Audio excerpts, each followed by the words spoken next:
Gente, na crise, de volta ao básico. E não tem nada mais básico sobre a democracia moderna, a democracia ponto 3, a democracia americana, do que o fundamento misto de fé e de razão que fez ela nascer. Um pouco mais para frente na história, um pouco mais para frente daquele momento, as casas da fé e da razão iam se dividir. Não haveria razão onde houvesse fé e não haveria fé onde houvesse razão. Mas aquele foi um momento muito especial da história, né? Vivido por um segmento muito especial da humanidade, que era fruto de uma cultura ilhada, né? Coisa que naquele tempo era possível, e que se distinguia fundamentalmente das culturas europeias continentais de onde viemos nós. O Henrique VIII, pelas razões lá dele, né, queria casar de novo, o Papa não deixava, baniu o catolicismo da Inglaterra quando o catolicismo estava no auge do dogmatismo. Todas as outras religiões passaram a ser admitidas, menos a católica. E isso atraiu para a Inglaterra todos os fugitivos da Europa, né, e abriu para a humanidade a primeira experiência de convivência com a diversidade. Até ali, quem não fosse da mesma fé do rei, quem falasse qualquer coisa diferente do rei, morte. E foi com o encantamento e a efervescência que isso provocou ao longo do tempo, né, que os filósofos ingleses, como David Hume e o John Locke, elegeram a tolerância como a regra inegociável da convivência humana, e a razão teve espaço para se impor ao dogma.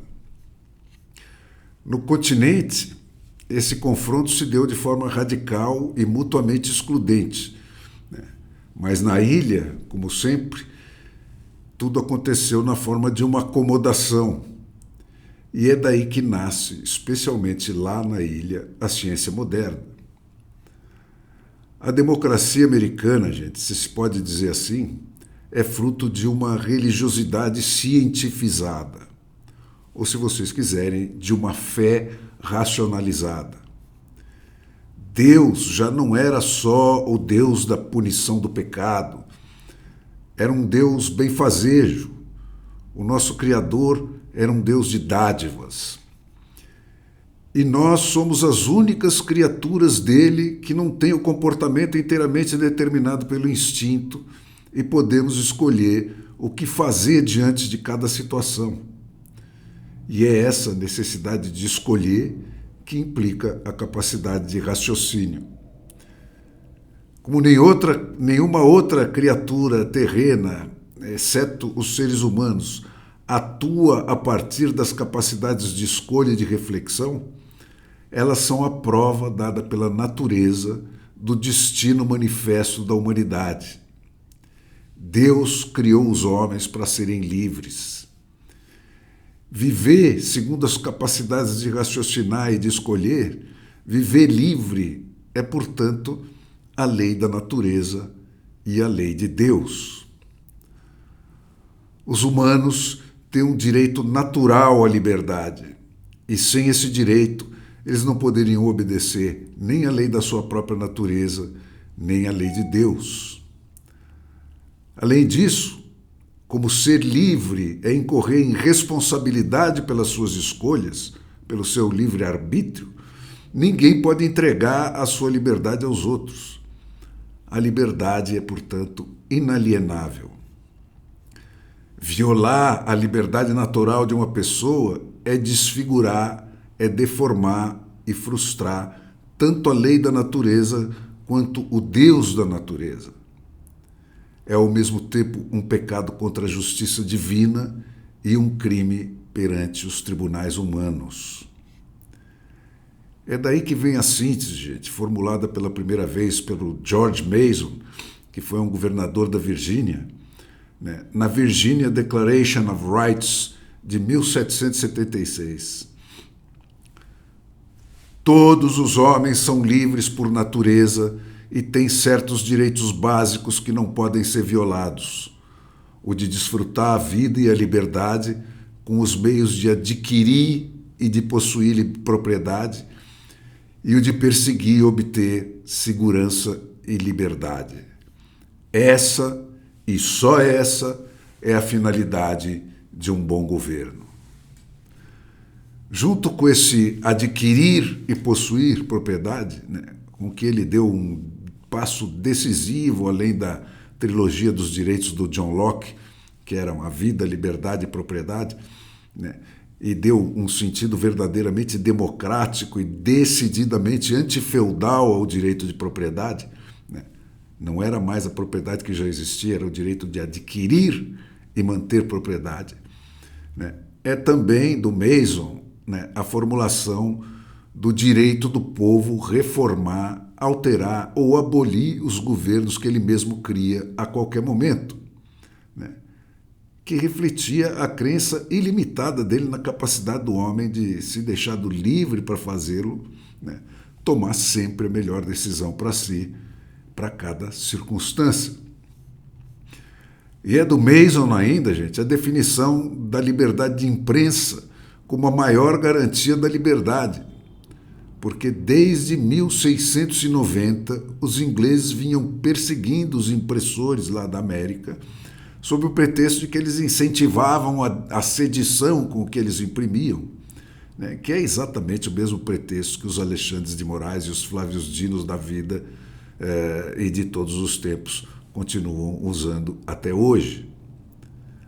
Um pouco mais adiante, usando termos um pouco mais genéricos para não falar somente aos cristãos, que foi que o Thomas Jefferson retomou o texto do Mason para estabelecer na Declaração de Independência os princípios fundamentais que iam nortear a Constituição lá de 1787, uns anos mais para frente.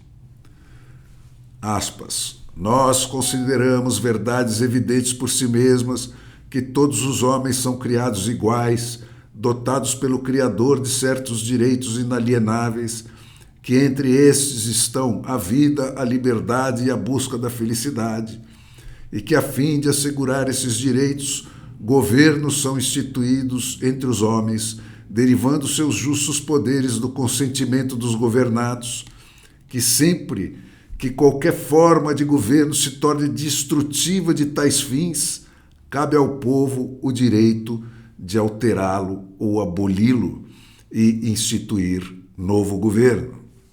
E daí para frente. O outro grande avanço, gente, sobre o que o Locke já tinha deixado estabelecido, foi a contribuição do James Madison, um dos autores da Constituição, para o conceito de democracia sem adjetivos que vai se perdendo aí no barulho dos loucos pelo poder e da claque deles na imprensa de hoje em dia, né? Que foi a evolução do conceito de tolerância para com o dissenso, né, para o conceito de livre exercício do direito ao dissenso, né, pelo qual o dissenso deixa de ser apenas uma concessão do poder estabelecido e passa a ser um direito de cada indivíduo.